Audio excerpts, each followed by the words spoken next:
तीसरी लहर मैं बता सकता हूं कब आएगी, कितनी जोरदार होगी, सारी बातें बता सकता हूं, मुझे मालूम है। तू ये सब तेरा किया धरा है, ये प्रक्षेपण तू करवा रहा है, ये रेडिएशन तू फैला रहा है, क्योंकि मुझे मालूम है कोई बोलेगा नहीं, किसी को बोलने की हिम्मत नहीं है, लेकिन सच यही है। जो मेरी बात को सुन रहे हैं वो इसे रिकॉर्ड करें और लोगों तक पहुंचाएं। तीसरी लहर कब आएगी, कैसे आएगी, कितनी जोरदार होगी, मैं बताता हूं। तीसरी लहर कब आएगी, जब उत्तर प्रदेश के और दूसरे पंजाब और उत्तर प्रदेश के जो चुनाव एक साथ होने वाले हैं, उनका अंतिम चरण चुनाव का वोट का चलेगा, तब तीसरी लहर आएगी। ये बोल रहे हैं सितंबर में आएगी, अक्टूबर है, तो बेवकूफ बनाने का धंधा है, ये नहीं आएगी। जब चुनाव हो जाएगा, उसके अंतिम चरण जब चुनाव खत्म होने को होगा, तब आएगी तीसरी लहर। और इस तीसरी लहर में आदमी मरेगा कैसे जानते हो? इस बार सांस के लिए, ऑक्सीजन के लिए तड़प तड़प कर मरा, अगली बार ऑक्सीजन मांगेगा ही नहीं, गिरेगा, तड़पेगा, मर जाएगा बस 5 minutes, within 5 minutes in death. क्योंकि इस बार का जो रेडिएशन नरेंद्र मोदी फैलवाएगा, वो रेडिएशन और तगड़ा होगा, जो बच्चों तक के इम्यून सिस्टम को भेद देगा। युवा 18 साल, 12 साल, 14 साल के बच्चों तक के इम्यून सिस्टम को भेद देगा, सांसें रोक देगा, शरीर से तुरंत ऑक्सीजन खत्म कर देगा। विज्ञान की दुनिया में, किसी महामारी में, किसी विज्ञान की दुनिया में, किसी भी विज्ञान में ऐसा नहीं है कि किसी के शरीर से ऑक्सीजन अगर खत्म होता है तो वो एकमात्र कारण होता है रेडिएशन। चैलेंज है, इस पर जवाब दे, मेरी इस बात का WHO जवाब दे, या ICMR भारत की संस्था जवाब दे कि ये सच है या गलत। किसी को भी ऑक्सीजन के बगैर मरेगा तभी जब उसके शरीर में रेडिएशन एक लेवल से बहुत ज्यादा आगे निकल जाएगा।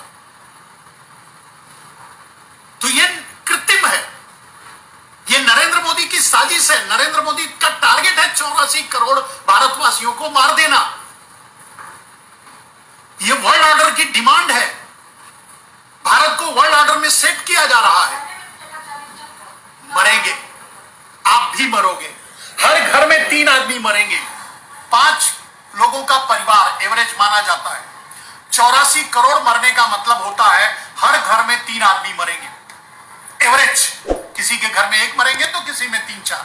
अब जब हर घर में 2-3 आदमी मरेंगे, उस घर में हिम्मत रहेगी नरेंद्र मोदी का विरोध करने के लिए? तो नरेंद्र मोदी आजीवन प्रधानमंत्री रहेंगे, नरेंद्र मोदी आजीवन राष्ट्रपति रहेंगे। भारत में अगर 40 करोड़ लोग बचेंगे, 40 करोड़ लोग, 50 करोड़ लोग बचेंगे, तो उसका ही प्रधानमंत्री भारत रहे, नरेंद्र मोदी रहेगा, उसका भी राष्ट्रपति नरेंद्र मोदी रहेगा। नरेंद्र मोदी तब भी गद्दी नहीं छोड़ेगा।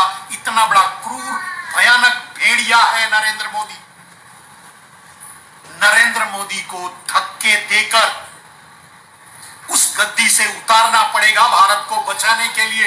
हिम्मत है तो आगे आओ, वरना अपनी पीढ़ियों को गुलाम बनाने के लिए तैयार करो, उनकी मेंटालिटी को सेट करो, उनको बताना शुरू कर दो कि आगे तुम्हें कैसे जीना है। आगे तुम्हें जीना नहीं, आगे तुम्हें कुत्ते की मौत कैसे मरनी है, क्योंकि आगे नरेंद्र मोदी का शासनकाल है। नरेंद्र मोदी का शासनकाल कंटिन्यू करेगा।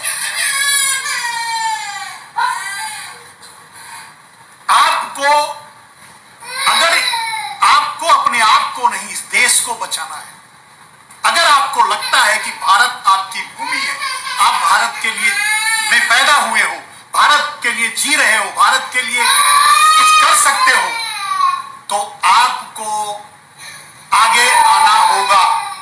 आपको नरेंद्र मोदी के खिलाफ खड़े होना होगा।